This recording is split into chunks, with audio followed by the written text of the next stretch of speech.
तो दोस्तों स्वागत है आप सभी का एनएलएसएफ एजुकेशन हब में। आज से जो हमारा क्लास है वो एमएस एक्सेल के बारे में चलेगा और हम जानेंगे कि एमएस एक्सेल में कौन कौन से टूल्स होते हैं और उनका क्या यूज होता है। और इस तरह से सारे टूल्स का यूज करके हम एमएस ऑफिस के एक्सेल का जो एप्लीकेशन है उसकी जितने भी टूल्स हैं उसके बारे में हम लोग जानेंगे और पढ़ेंगे, और कैसे काम करता है, किस तरह से इसमें शीट तैयार करते हैं, किस तरह से अकाउंटिंग से रिलेटेड इसमें सारे डाटा को फिल करते हैं। ये सारी चीज़ें हम लोग एम एस एक्सेल के द्वारा करते हैं, तो इसी का हमारा अब क्लास चलेगा। सबसे पहले हम एम एस एक्सेल के बारे में जान लेते हैं कि एम एस एक्सेल क्या होता है। इंट्रोडक्शन किसी भी चीज़ का होना ज़रूरी होता है, तो आपको पता होना चाहिए कि एम एस एक्सेल क्या है, तभी आप जो है कि उस एम एस एक्सेल पर आप काम कर पाएंगे। फ्रेंड्स, एम एस एक्सेल जिसे माइक्रोसॉफ्ट एक्सेल भी कहा जाता है, यह माइक्रोसॉफ्ट ऑफिस का एक भाग है जिसे माइक्रोसॉफ्ट कॉरपोरेशन द्वारा डेवलप किया गया है, जिसके द्वारा हम विभिन्न प्रकार के गणितीय और विभिन्न प्रकार के फंक्शंस लगा करके गणितीय एवं तार्किक डेटाबेस को तैयार कर सकते हैं।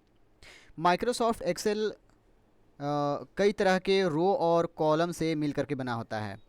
जैसा कि आप स्क्रीन पर देख रहे होंगे, ये जो होता है इसे हम रो कहते हैं और इसे जो कहते हैं वो कॉलम कहते हैं। तो ये देखिए बहुत सारे इसमें रोस हैं और बहुत सारे इसमें कॉलम्स हैं।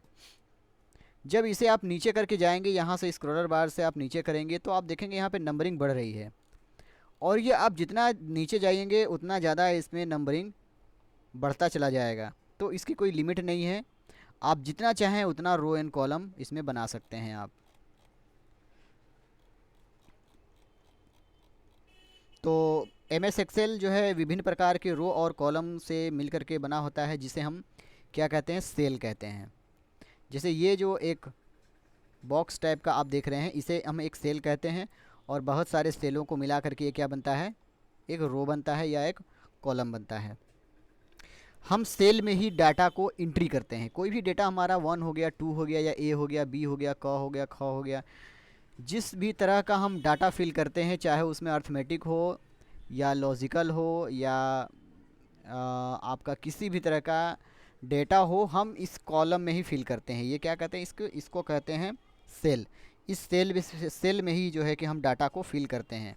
अगर इसमें कुछ लिखना होगा कहीं भी, तो हम सिंपली किसी सेल को सिलेक्ट करेंगे और उसमें अपने कीबोर्ड से टाइप कर देंगे। जो भी टाइप करेंगे वो इस सेल में ऑटोमेटिक लिखा जाएगा। जैसे अगर मैं यहाँ पर 1 टाइप करता हूँ तो देखिए इसमें 1 लिखा गया। और एक चीज़ आप देखेंगे कि जैसे ही मैंने 1 टाइप किया, आप यहाँ पर शो करें, यहाँ पर आप देखेंगे, ये देखिए ये जो एरिया है यहाँ पर आप देखेंगे कि ये एरिया जो है बता रहा है कि कौन सा रो है और कौन सा कॉलम है। तो अभी जो हमारा कॉलम है वो आपको दिख रहा है ई, और जो हमारा रो है वो दिख रहा है, सॉरी, जो हमारा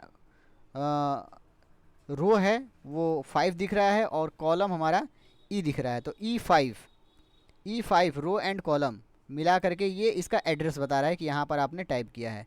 अगर मैं कहीं दूसरी जगह पर टाइप करता हूँ, जैसे मैंने सेलेक्ट किया यहाँ पर, तो आप देखेंगे H8 हो गया, क्योंकि H नंबर इसका कॉलम हो गया और रो हो गया इसका 8। तो जहाँ भी कर्सर को रखेंगे वो यहाँ पर इंडिकेट करता चला जाएगा। तो चलिए सबसे पहले हम इस इंटरफेस को समझ लेते हैं कि ये जितने भी इसमें आपको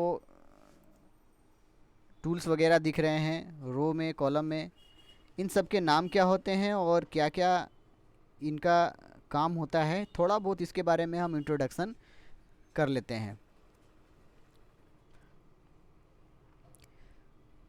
मैं जब भी क्लास ले रहा हूँ, आप अपना नोट्स बुक अपने सामने रखेंगे और जो भी चीज़ें आपको इम्पोर्टेंट लगेंगी वो आप अपने कॉपी पर नोट्स भी करते चले जाएंगे, ताकि बाद में जब कोई क्लास के बाद या कभी भी अगर कोई टेस्ट वगैरह हो या एग्ज़ाम अगर इसकी हो, तो आपको एग्ज़ाम वगैरह टेस्ट को क्वालिफाई करने में कोई दिक्कत और परेशानी का समस्या ना करना पड़े।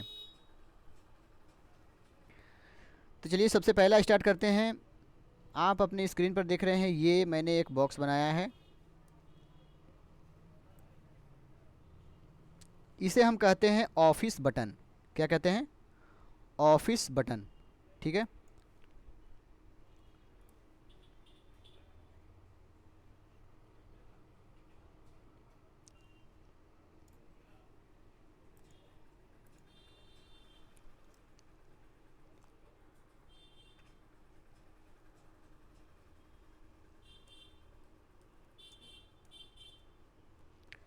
इसे कहते हैं हम ऑफिस बटन, ठीक है।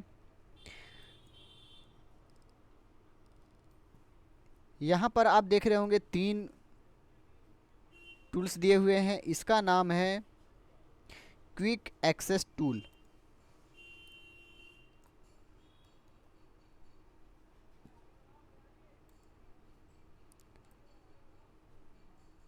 इसका नाम है क्विक एक्सेस टूल।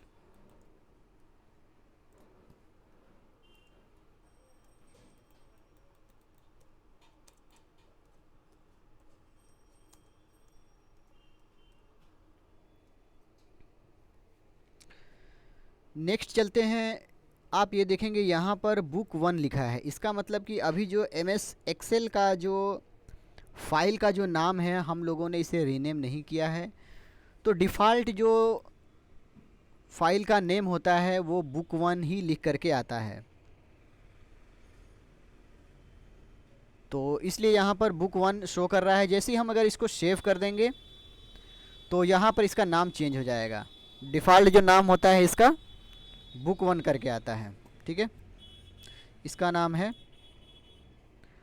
टाइटिल बार कहते हैं। आपको मैंने MS वर्ड में भी बताया था, इसे हम लोग टाइटिल बार कहते हैं।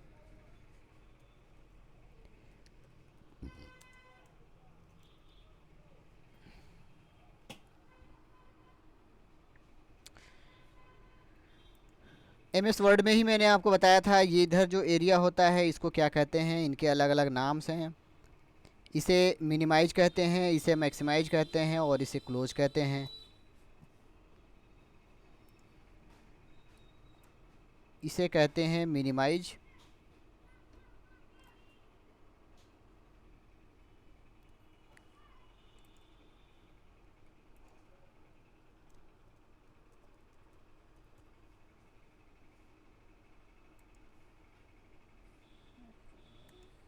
इसे कहते हैं मैक्सिमाइज।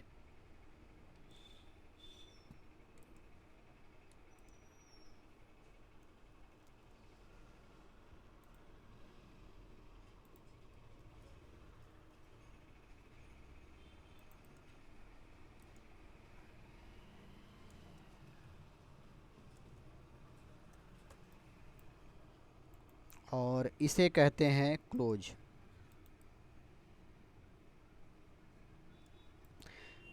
ये तीनों चीज़ें मैंने आपको MS वर्ड में भी बताया था। सेम चीज़ होता है, जो MS वर्ड में होता है सेम यहाँ पर भी होता है। लगभग लगभग सभी विंडो में होता है। कोई ऐसा विंडो नहीं होता है जिसमें मिनिमाइज मैक्सिमाइज वगैरह ना हो। कुछ विंडोज ऐसे होते हैं जिसमें केवल और केवल क्लोज का ही बटन होता है। वो हमारे एक्सटेंशन फाइल के सॉफ्टवेयर या प्रोग्राम वगैरह होते हैं जिसे हम इंस्टॉलेशन करते समय PC में यूज करते हैं।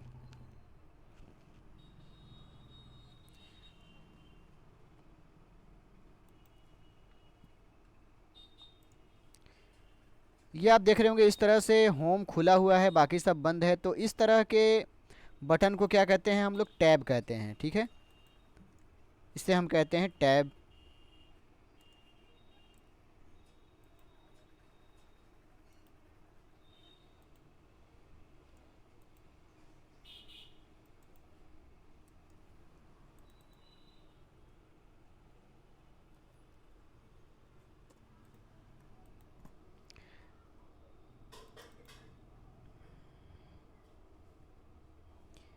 एक ये एरिया आप देख रहे होंगे प्लेन टाइप को, आपका ब्लैंक टाइप का दिख रहा है, इसे हम फार्मूला बार कहते हैं। जब भी हम कोई टेक्स्ट वगैरह कोई सेल में डाटा एंट्री करते हैं तो उस पर लॉजिकल मेथड अप्लाई करने के लिए हम यहाँ पर फार्मूला लिखते हैं। आप यहाँ पर देखेंगे FX लिखा हुआ है, ये फार्मूला का ये कॉलम है। यहाँ पर हम अपना फार्मूला टाइप करते हैं, जो भी हमें अपने सेल में फार्मूला को लिखना होता है।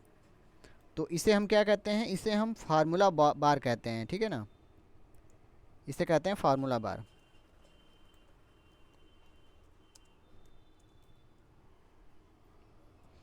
ठीक है।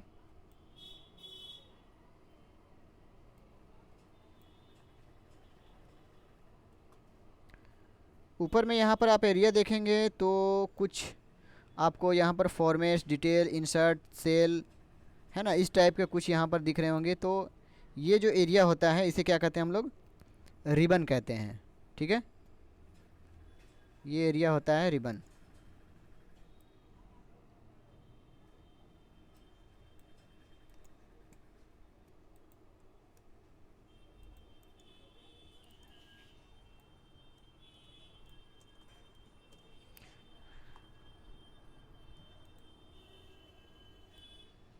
इधर आप देखेंगे ये यहाँ पर स्क्रोल दिया हुआ है, ठीक है ना। इससे हम पेज को ऊपर नीचे करते हैं, ठीक है ना।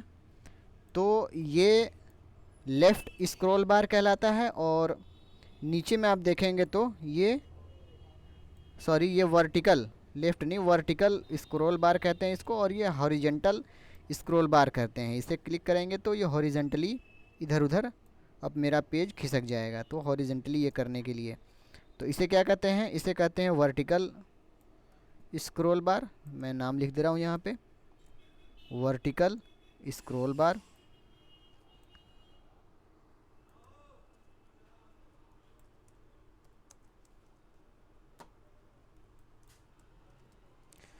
वर्टिकल स्क्रॉल बार, ठीक है ना। और ये जो होता है नीचे वाला, इसे क्या कहते हैं? इसे कहते हैं हॉरिजेंटल स्क्रॉल बार।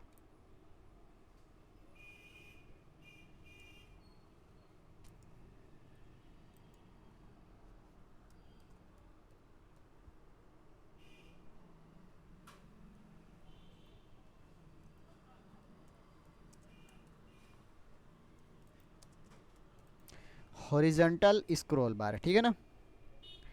अच्छा, अभी आप नीचे देखेंगे यहाँ पर शीट 1, शीट 2, शीट 3 लिखा हुआ है। तो ये हमारा पेज का शीट होता है। आप देखेंगे अभी मैं केवल फर्स्ट शीट पर हूँ। इसमें 3 शीट डिफ़ॉल्ट आते हैं। जैसे कोई पेपर बहुत बड़ा है, किसी का जो अकाउंट टाइप करने के लिए हमें अकाउंट का मैटर बहुत लंबा बनाना है, जो जिसमें कम से कम 100-200 पेज हैं, तो उस पेज में हम अलग अलग तो वर्ड शीट खोलेंगे नहीं। तो क्या करते हैं, यहाँ पर शीट जो है हम यूज करते हैं। तो ये शीट 1 है, इधर शीट 2 है, ये देखिए शीट 3 है। नया बनाना चाहें तो यहाँ शीट 4 हो जाएगा, शीट 5 हो जाएगा, शीट 6 हो जाएगा।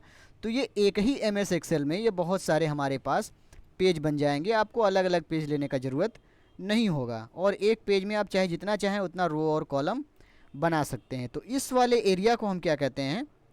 इस वाले एरिया को हम कहते हैं वर्कशीट। ये होता है वर्कशीट, ठीक है ना। वर्कशीट आपको नाम से भी पता चल रहा होगा कि जिस शीट पर हम काम करते हैं वो वर्कशीट कहलाती है। तो इसे कहते हैं हम वर्कशीट, ठीक है।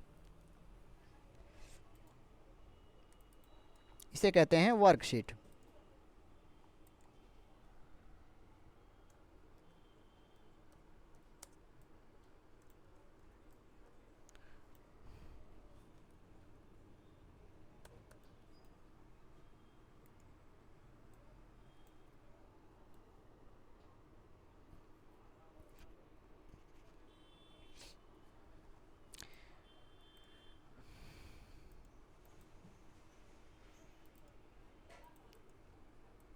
ये जो आप ब्लैक कलर का देख रहे हैं, जहाँ जहाँ पर मैं क्लिक कर रहा हूँ वो यहाँ यहाँ पर आ जा रहा है। तो ये जो एरिया होता है उसे क्या कहते हैं हम? इसे हम सेल कहते हैं, ठीक है। इसका जो नाम है वो क्या है? सेल। ये जो एक है, एक को हम केवल सेल कहते हैं।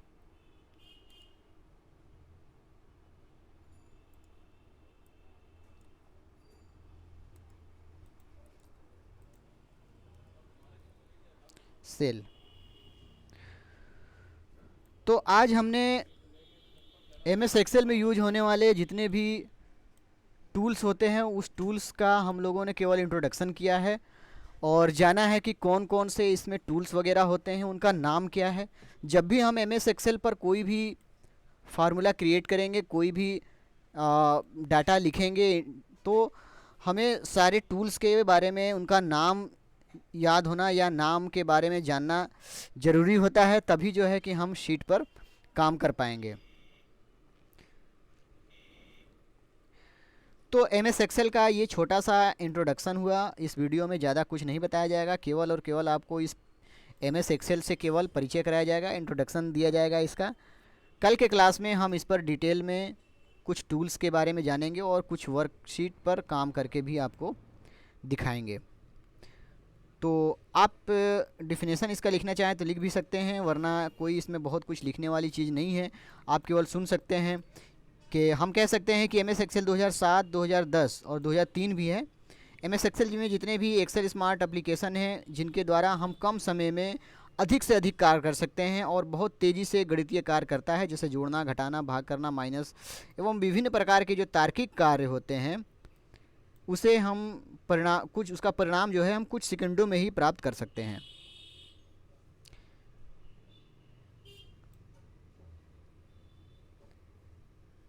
MS एक्सेल का यूज कहाँ कहाँ होता है, आप केवल इसे चाहें तो लिख सकते हैं। मैं एक बॉक्स बना करके यहाँ टाइप कर दे रहा हूँ।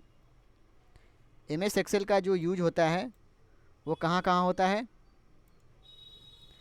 डेटा बेस को तैयार करने में, डेटाबेस को बनाने में होता है।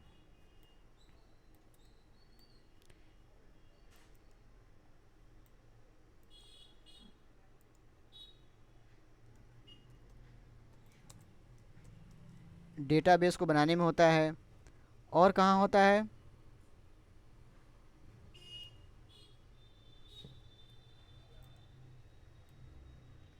अकाउंटिंग में होता है। और कहाँ होता है? मैथमेटिक्स जो काम होते हैं उसमें होते हैं, मैथ में। डेटा मैनेजमेंट में होते हैं। और कहाँ होते हैं? लॉजिकल कार्य जहाँ पर आते हैं वहाँ पर किए जाते हैं। और कहाँ पर होते हैं? चार्ट जब भी हम कोई बनाते हैं तो चार्ट में होता है, चार्ट क्रिएशन में करने के लिए MS एक्सेल का यूज़ किया जाता है। ठीक है, रिपोर्ट तैयार करने में किया जाता है। उसके बाद डेटा फॉर्मेटिंग में होता है। तो बहुत सारे ऐसे हैं, ये तो छोटा सा एक यूज मैंने बताया है, जो भी 5-6 है, लेकिन इसकी कोई गिनती नहीं है कि आप कहाँ कहाँ पर MS एक्सेल का यूज कर सकते हैं। तो ये इंट्रोडक्शन वीडियो था आज का हमारा। इस वीडियो में इतना ही, मिलते हैं नेक्स्ट वीडियो में। NLSF एजुकेशन हब की तरफ से आप लोगों को बहुत बहुत धन्यवाद।